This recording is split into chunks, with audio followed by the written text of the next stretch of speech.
Hi friends, Sunday mini vlog. நேற்று அரைச்சி வச்சுருந்த மாவு நல்லா ஒரு ஸ்டெப் மேலே எழும்பி வந்திருக்குங்க. இந்த மாதிரி எழும்பி வந்திருக்கு அப்படின்னா மாவு நல்லா புளிச்சு வந்திருக்கு, இட்லி நல்லா சூப்பராக வரும் அப்படின்னு அர்த்தங்க. ஒரு சில டைம் நமக்கு அந்த மாதிரி மேலே எழும்பி வராது, நம்ம அரைச்சி வச்சது அப்படியே இருக்கும், மாவு புளிக்கலை அப்படின்னு அர்த்தங்க. இப்போ நல்லா புளிச்சிருக்கு. வெறும் உப்பு மட்டும் போட்டு கலந்துக்கிறேங்க. கொஞ்சம் தண்ணி மிக்ஸ் பண்ணிக்கிறேன், கொஞ்சம் கெட்டியாக இருக்குது அதனால தண்ணி மிக்ஸ் பண்ணிக்கிறேன். ஒருவேளை கொஞ்சம் ரஃப்பாக இருக்குது இட்லி, நம்ம மாவு கலக்கும் போதே தெரியும் நமக்கு.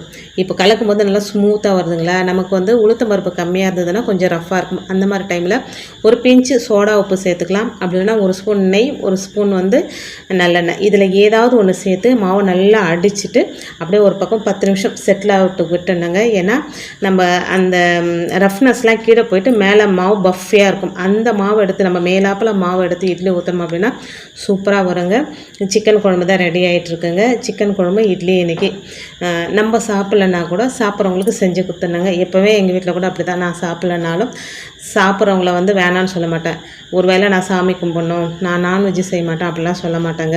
எடுத்துகிட்டு வந்து கொடுத்தாங்களா. அதுவும் பெரும்பாலும் சண்டே அப்படின்னாலே அன்றைக்கி நான்வெஜ்ஜு சாப்பிட்ற நாள் அப்படின்னு ஒரு முத்திரை குத்தியாச்சு. நம்ம ஒன்றுமே பண்ண முடியாதுங்க.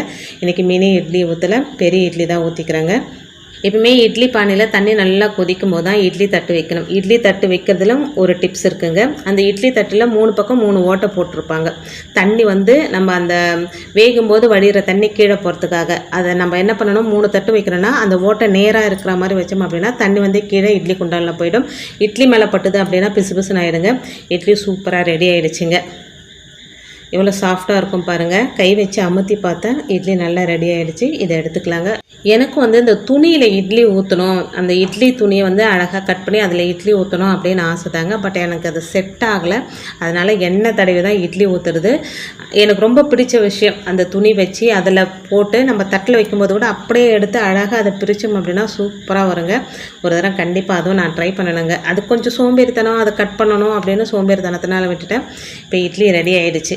அப்படியே தொட்டு பார்த்தோம் அப்படின்னா நல்லா சாஃப்டாக மல்லிப்பூ மாதிரி இருந்ததுங்க. இப்போ சூடாக இட்லி, ஒரு 3 இட்லி, அதுக்கு மேலே நல்லா சிக்கன் குழம்பு ஊற்றிட்டு சிக்கன் 65, அது மேலே வெங்காயம் தொட்டுக்கிறதுக்கு லெமன் இல்லைங்க, லெமன் இருந்தால் கொஞ்சம் கட் பண்ணி வச்சுருந்தோம் அப்படின்னா சூப்பராக இருந்திருக்கும்.